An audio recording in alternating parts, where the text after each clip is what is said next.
Bonsoir, merci d'être avec nous sur Journal de guerre. Au 248e jour de la guerre entre le Hamas et Israël, voici ce qu'il fallait retenir de la journée à 19h30.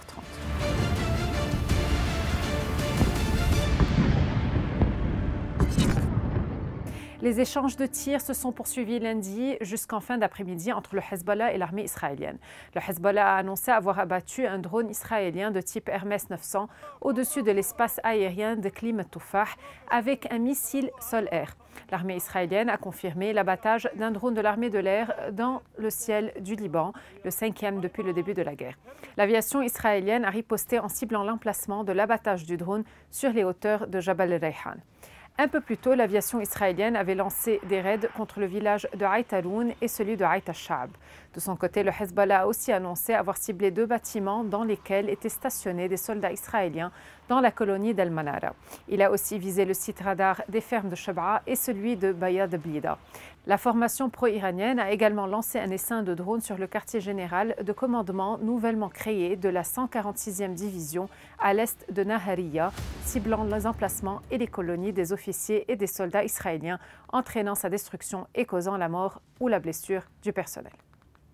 Le secrétaire d'État américain Anthony Blinken a appelé lundi, à partir du Caire, où il a entamé une nouvelle tournée au Proche-Orient, les pays de la région à faire pression sur le Hamas pour qu'il accepte un cessez-le-feu dans la bande de Gaza.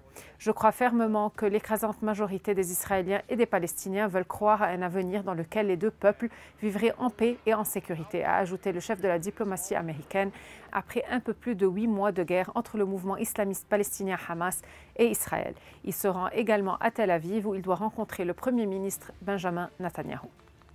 Le bilan humain depuis le début de la guerre à 19h30 heure de Beyrouth. Du côté de Gaza, le ministère de la Santé a recensé près de 37 124 morts parmi les Palestiniens depuis le 7 octobre. Du côté israélien, plus de 1200 morts sont officiellement recensés par l'État hébreu depuis le début du mois de novembre 2023. Un chiffre qui n'a toujours pas évolué selon les données officielles, malgré des annonces régulières de soldats tués dans les combats. Au moins 295 officiers ont été tués dans la bande de Gaza depuis le 27 octobre, début de l'opération militaire terrestre lancée en représailles à l'attaque du 7 octobre dans le sud d'Israël. Le Conseil de sécurité de l'ONU se prononcera lundi sur un projet de résolution américaine soutenant la proposition de trêve à Gaza et appelant le Hamas à l'accepter, a annoncé la présidence sud-coréenne du Conseil. La dernière version du texte salue une proposition de trêve annoncée le 31 mai par le président américain Joe Biden. Elle assure aussi, contrairement aux précédentes versions, que le plan a été accepté par Israël. Elle appelle le Hamas à également l'accepter et a appelé les deux parties à appliquer pleinement ces termes sans délai et sans conditions. Ce plan prévoit dans une première phase un cessez-le-feu de 6 semaines accompagné d'un retrait israélien des zones densément peuplées de Gaza, de la libération de certains otages enlevés lors de l'attaque du Hamas et des prisonniers palestiniens détenus par Israël.